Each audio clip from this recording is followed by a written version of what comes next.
بسم الله الرحمن الرحيم، والصلاة والسلام على رسول الله وعلى آله وأصحابه وأتباعه إلى يوم الدين. أما بعد، أشين خدمتي فرمعيشتي في غمري خوا صلى الله عليه وسلم حذيفة يجرك ورزق رحمة إخواني فرمي عن حذيفة قال: كنا عن عمر فقال: إياكم سمع النبي صلى الله عليه وسلم يذكر الفتن.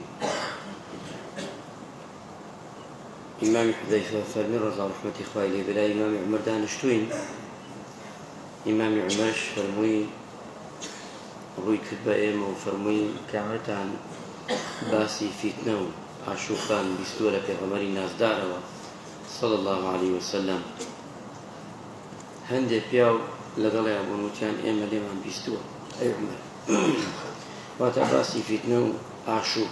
بستوى معنى أي عمر أو شوتي رنجة إيواب زانن باسي فتنة وعشوب أو بي كمن باسي كمن مبسنا. إمام عمر فرمي كأو بي رنجة واب زانن فتنة أو بي كبياو مدرسة خاون خيزان أو سركي ولين توشي فتنة بي، يعني فتنة مال بيجي وتي ما بستم أولني والله من ما بستم أويا كأو فتنة بي كبيغمري خوا صلى الله عليه وسلم باسي كردوا شقولي داوا وقدريا لسر أمت. حذيفة فرمي كما بيدنبون أو بيايا لكوتيان زانين بيدنبون باشان منوتم أي إمام عمر من بستوما أو يكتو باسيكي أمجا فرمي دي باشا باسي كبومان. فقال حذيفة فرمي من بستوما لبيغمري نازدار صلى الله عليه وسلم: تعرض الفتنة على قلوبه. وتا فتنة أباريت يعني فتنة ديت أسرد الله كان أي إمام عمر وك حسير شون دانا بسريك وداي أني هم يجود أبي أو حسيرة بيجين هلا كيشن حتى أبيتا أي تشنن بغين دايني أعوى. وتي بيغمبري إخوة صلى الله عليه وسلم فرمي واي ليدي لسرد الله كان أعوى كود بيته يعني وك أو حسيرة حتى واي ليدي شون دانا بدانا دايني لسرد الله كان نقتدا أندري أو دلانا واي ليدي. حذيفة فرمي بيغمبري إخوة صلى الله عليه وسلم فرميتي لفتنة وأعشوب وخرابي فرد به. وهش ونمنا بشك يعني دلكان بشك يعني باشو بيقردو باكو بختي أو تأثيري تياناكا وبشك يعني شيء أو دلا وايليدي وك أو حسيري كباني أقريك وعطا نقتدان ري دلا كرش أبيك عيدا كرش جبو أو كاتا أو دلا قمراء أبي كقمراء جبو خراپە بە چاکە دەزانێ و چاکەش بە خراپە دەزانێ. وای لێدە و ئینسانە ئەو مرۆڤە چاکەکان نابینێ باشەکان نابینێ بەڵکو هەموو شتێک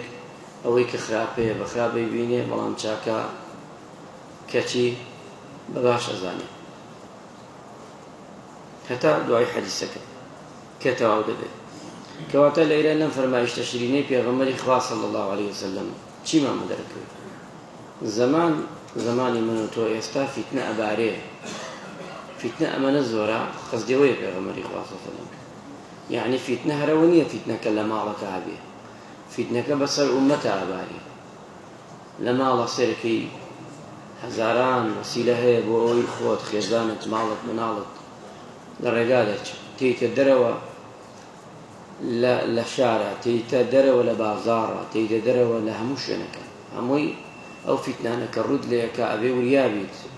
چونکە وریانەبیت تێئەکەویت. ئەم دڵی من و تۆش ئەبێ پڕیکەینەوە بە ئیمان، وای لێ بکەین بتوانێت بەردەم ئەو فتنانە بگرێ. بە تەکیدیش ناتوانێت بگرێت چونکە فتنە ببارێ خەتەرە بە ئینسان خۆی لادالی. ئەمڕۆ ئەوەش نییە بتوانی کە خۆت لادەی لە فتنە، چونکە زۆر وەسایل هەیە لاش دەی هەر دێت هەندێک شتەیە وە زۆر نییە ناتوانین. جاران پیاوێک مناڵەکانی خۆی ئەگەر دەستێک کردەوەی کردە ماڵەوەی با تووشی شەڕ نەیە تووشی فیتنە نەیە بچینە ماڵەوە سترە ئیستە دەرگاکانش قاپاتکەی قیمەتی نییە فیتنەکە هەر دێ بۆ ماڵ لە ڕێگەی ئەم ئەنتەرنێت و فەیسبوک و ئەمانە دێت دەرگا نازانین دیوار نازانین هەر دێت ئەو تەلەڤیزیۆنەی کە لە ماڵە داماناوە هەر دێت ناو ماڵە لە بازاڕە لە شوێنەکانی تر چونکە فیتنە زۆرە ئەبێ ئینسانی ماندار خۆی بپارێزێت دڵەکەی ڕابێنێ و یابێ مراقەبەی خۆی و ماڵ و ناڵ هەتا پێ ئەکرێ لەو فیتنانە خۆی بپارێزێت دڵەکانش هەیە زندووە یعنی الحەیات وەکەو پیاوچاکە فەرمێ کردێتە 6 بەشەوە یەکێ لەوانە دڵ هەیە زندووە حس ئەکا یەکسەر شتێ بێ حس ئەکا ئەم دڵە چونکە دڵەکە نەمردووە هەشمانە مردووە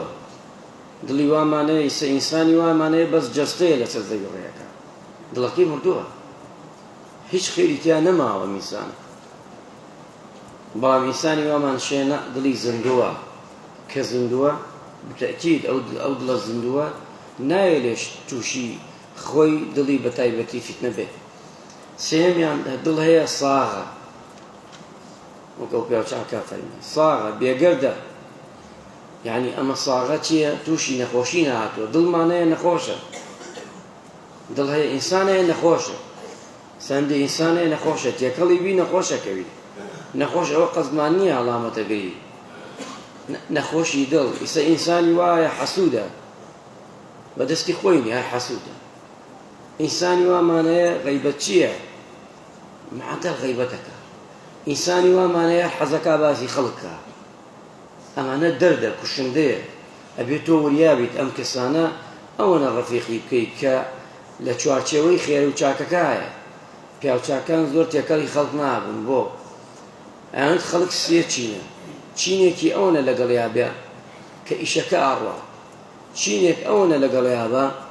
کە تۆ لە ئیشێکی خەیراتوێ چینێکش هەر لەگەڵیا مەبە چونکە لەگەڵابی زەرەرە ئەبێ وریابیت تێکەڵی هەموو کەسێک ئەبی لە ئەندازەی چاکە و باشە بێ غەیری ئەوە نە چونکە زرر لێدا چونکە ئەم ئینسانە نەخۆشە لە دڵەوە نەخۆشە ئەو نەخۆشانەی نەقڵە بێ وەک ڤایرۆس وایە تۆ لەگەڵ کابرایەک بیگوش ڕۆژە غەیبەت بکە و یەواش وای لێ تێ بێتە دەمەتەقەی ئاسایی لە هەر کوادانشی ئەو غەیبەتەکە و تۆش گوێبی زۆر تەبیعێنات بەڵام نازانی ئەوە وەک ئەوە وایە کە گۆشتێکیان هێناوە مردارۆ بووە دانراوە ئەو پاکێکا و تۆش لە دڵی خۆی بەیەکەوە ئەبێ وریابین چونکە دڵ هەیە کە چییە نەخۆشە هەشتمانە ساغ دانەیە ترمانەیە پێنجەم سەقیمە بۆ نمونە دڵێک هەیە نەخۆش نییە بەڵام ئەم دڵە چاکە وەرناگرێ کێشەکە ئەوەیە چاکە وەرناگرێ وە دڵێکی ترمانشەیە کە ئەفەرمێ پیاوچاکان فەرمویانە خەوتووە بەردەوام یەک دانەمان ناتەوە وە دڵێ ترمانشەیە ئەفەرمن پیاوچاکان ئەو دڵەیەکەوە حەق و ڕاستیەکان ئەبینێ بەڵام وەری ناگرێ یعنی خۆی لاعدە ئینسان ئەوەیە لەم دڵانە دڵی خۆی ڕابێنێ لەسەر چاکە و باشە خوای ڕەحمە و مولایەتمان بکە و فەرمانبانیژەکان بکەین